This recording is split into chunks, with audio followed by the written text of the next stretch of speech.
Welcome, ladies and gentlemen, to the 8th and final week of the SocksMyPeopleSexy.net Forums Let's Play Springfest competition.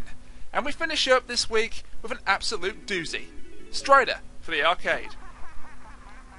Now in this simple little arcade game made in 1989, you play as Strider Hiru, a ninja who's been tasked with tracking down and defeating Grandmaster Mayo, who's the creepy cow dude you saw in the introduction.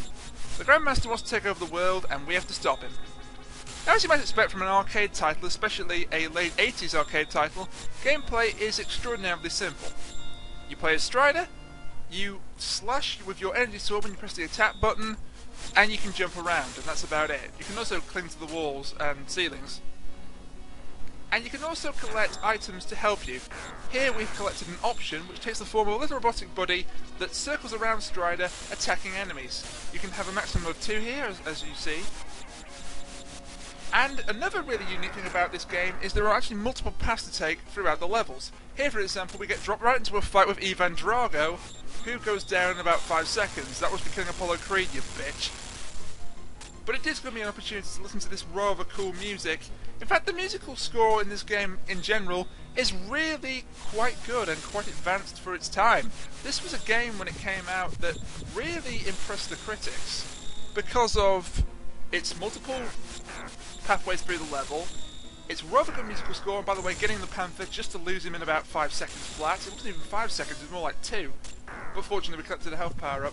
But this game was rightly praised for its pretty good musical score, its innovative way of going through the levels in more than one direction, and above all else that it was praised for, this game has multilingual cutscenes. No less than 5 different languages: Russian, Mandarin, Japanese, Spanish and English. I do believe that was a first, not just for arcade games, but for games in general. We have a mini-boss here, this laser generator, which is really not hard at all if you just stand in the right place and hammer it until it dies.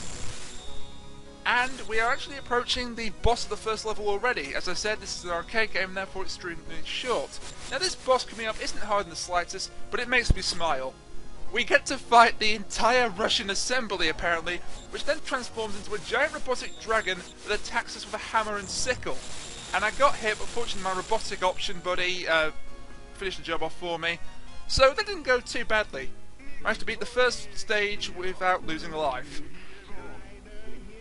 And this voice acting is actually really good when you consider it's 1989. And that guy that says, "I got you," that's Solo.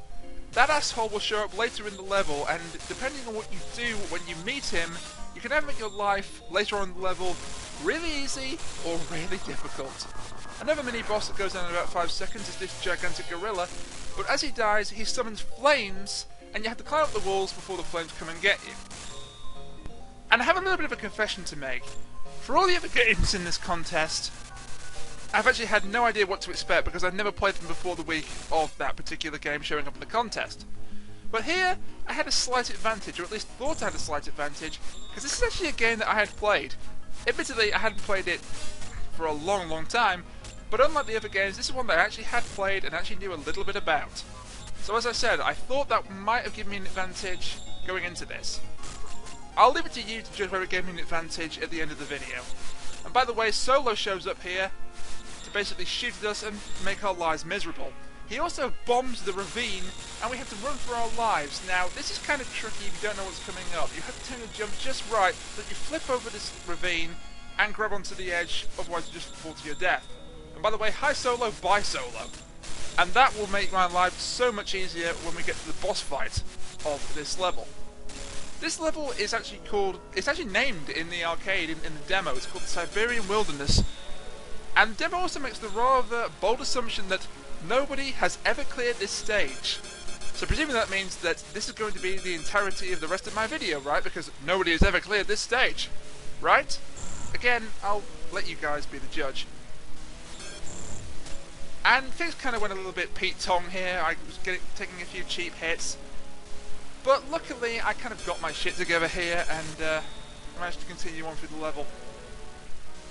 Now, let's talk a little bit about the history of Strider, shall we? As I said, this game came out in 1989, and it was released for multiple consoles after the arcade version came out. There was an NES version, which 5 of the 7 participants picked to play this week. Good luck with that, guys. It was also released for the Genesis, the Master System, and DOS, believe it or not.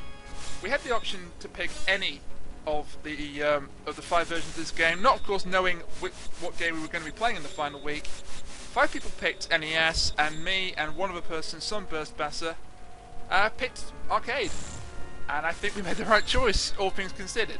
Although I've heard the Genesis version is alright, the NES version looks broken as all hell, and I'm not going to even guess what 7th Circle of Hell, the Master System or DOS versions came from. We're now actually in the second boss fight, believe it or not, and I just made things incredibly simple for myself by destroying the cannon using I was exploiting my option buddy. Now the boss here are 3 sisters, the Tongpu sisters, and if you just stand here and slash away, they can't touch you. They are absolutely pathetic. And I like the way how you end this fight. You don't end it by killing the sister, you kill the driver of the plane.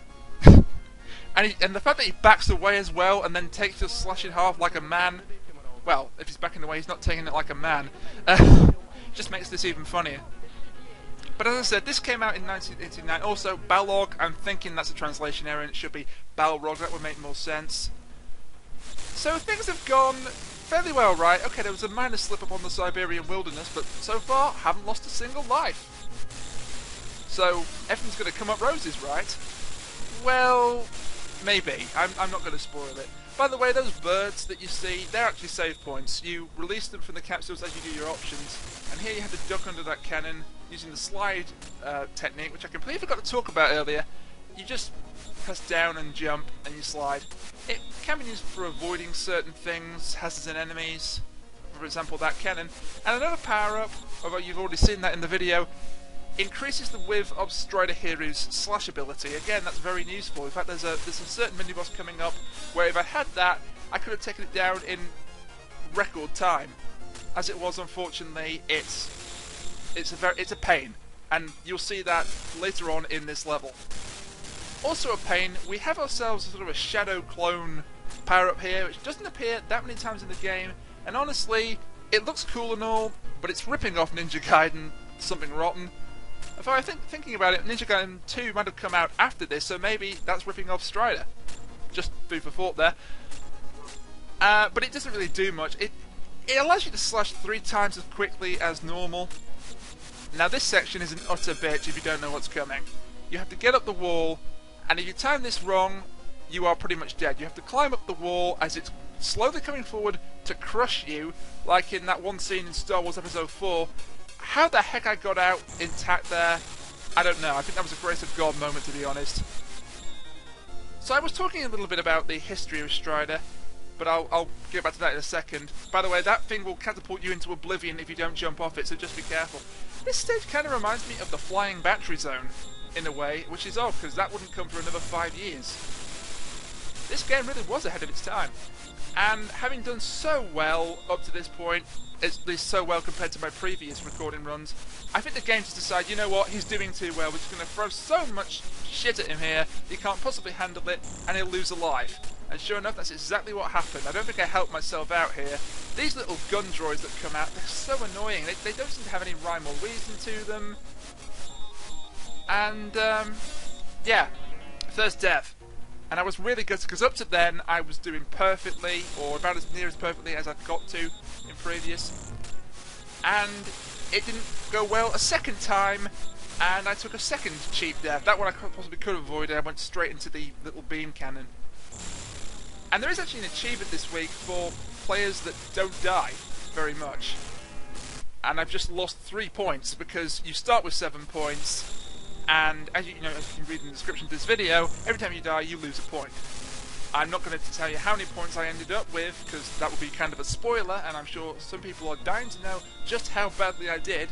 I'd love to think that people would think, oh, he did really well, I want to see how well he did. No, you want to see me fail, come on. I know you.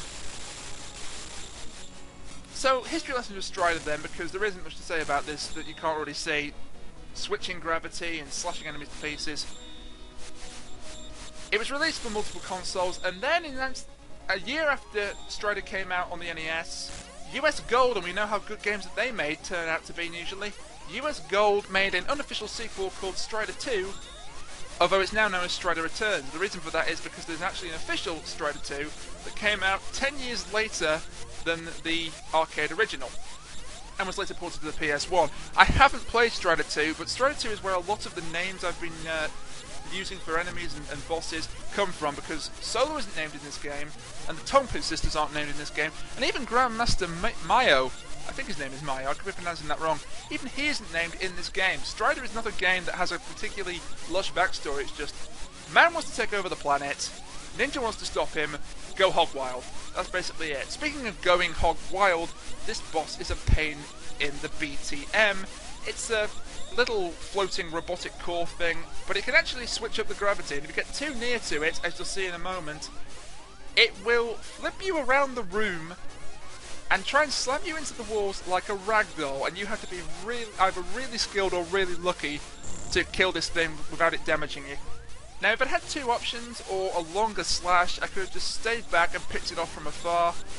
This game really rewards players who don't die, basically. But as I said, it's an arcade game, and it's designed to munch your quarters.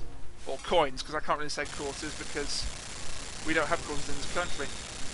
Now, here I must take offence to what happened here. That was a completely cheap death. How the hell was I supposed to react to that guy falling off the platform to kamikaze me into oblivion? But fortunately, Captain Birdseye's dead, and funny thing about the end of that level, if you don't get on the platform before it reaches a certain thing, you're dead, because the flames will just get in and you either have to jump off to oblivion or die in the fire. We're now in the fourth stage, the Amazon, and this is where things really went wrong for me on the majority of my practice runs. Does it go wrong for me here? Well, you'll see in a few moments. Those fish are complete arseholes, because they will actually drag you down into the depths of hell itself. Well, when I say hell itself, I mean the water. And another thing that's a complete bitch in this stage are these little flying guys. You might think because they're giving you power-ups and items that they're actually quite useful. But there's so many of them, and they tend to show up just as you're making a crucial jump, and then you miss that crucial jump, and you die. Now, because I haven't mentioned it before now, and I really should, because we're about 3 minutes to the end of the video, History of Strider, as I said, 1999 Strider 2 came out. He's also been in 3 Marvel vs. Capcom games as a playable character. He was playable in 1, 2, and the ultimate version of Marvel vs. Capcom 3. And the funny thing that most people don't know about Strider Hero, the guy that originally created this left Capcom and made an unofficial sequel, which was called Osman, but instead of the futuristic setting of Japan and Russia, oh, I'm assuming we're set in Japan and Russia, Osman is set in sort of Arabic, futuristic Arabic. So I just thought I'd mention that. Now, this is not my favourite arcade game, partly because this is so damn hard. And it really is damn hard. As I said, arcade game designed to munch away at your hard-earned quarters. My favourite arcade game is possibly probably a toss-up between 2 of them. It's either Turtles in Time, the 4-player beat-em-up, or Sunset Riders, the 4-player shoot-em-up. I think I must give my vote to Sunset Riders, because although Turtles in Time is really fun, especially with 4 players, where there's just 4 of you going crazy. And by the way, that's what happens if you fall into the water. And a game over. But it's not too bad. Well, it is bad, but as I said, previous runs of this went a lot worse. But favourite arcade game, yeah, I'll give the nod to Sunset Riders. Even though it's a very short game, let's face it, most of the arcade games were pretty short by design. But even though it's a short game, Sunset Riders is just an absolute blast, quite literally. With 4 players. It's fun enough with 1 player, but with 4 players it's an absolute riot, and I recommend it to anyone who hasn't played it to track it down and give it a try. You won't be disappointed. We're coming to the end of this video, and unfortunately I really struggled in this last couple of minutes. For some reason I couldn't make simple jumps, and as a result I completely wasted that shadow clone. But the boss of this, I want to show this off. Just because it's the final video, and I just want to give a few closing thoughts about the contest in general. I have had so much fun or even fun during this contest. It isn't even true. I've got to play 7 games I've never played before, 6 of which I really, really enjoyed, and I'm glad I've been able to add them to my history of playing video games. You know, not my collection so much, but my resume of playing video games, if you will. Although it's not a job. And the rolling iron ball you have to avoid. Also, these cave women or Amazonian warriors, whatever they are, they sound like they're saying Bugatti, which is an Italian sports car. Just throwing that out there. We're past the 15 minutes, but I just wanted to finish off the level, but just to show off the boss for one reason and one reason alone, and it's shameless, but I make no apologies for it, because as I said, last video, I want to go out with a bang, quite literally. But this has been a really fun contest. Really, really fun, and I won't be participating in the next one, most likely, but I wouldn't be averse to participating in the future one. And I recommend anyone who's like an experienced LP to give it a try, it's really fun. Here's our boss of level 4, the Dragon Zord, and we just royally fucked up Power Rangers Canon. I hope to God Tommy wasn't in there, but we really did fuck up Power Rangers Canon 5 years before it came out. Good job, Strider. Anyway, that does it for not only Strider, but also the contest itself. I've been Rainiac, I hope you enjoyed all of the videos over the 8 weeks, and until next time, sayonara.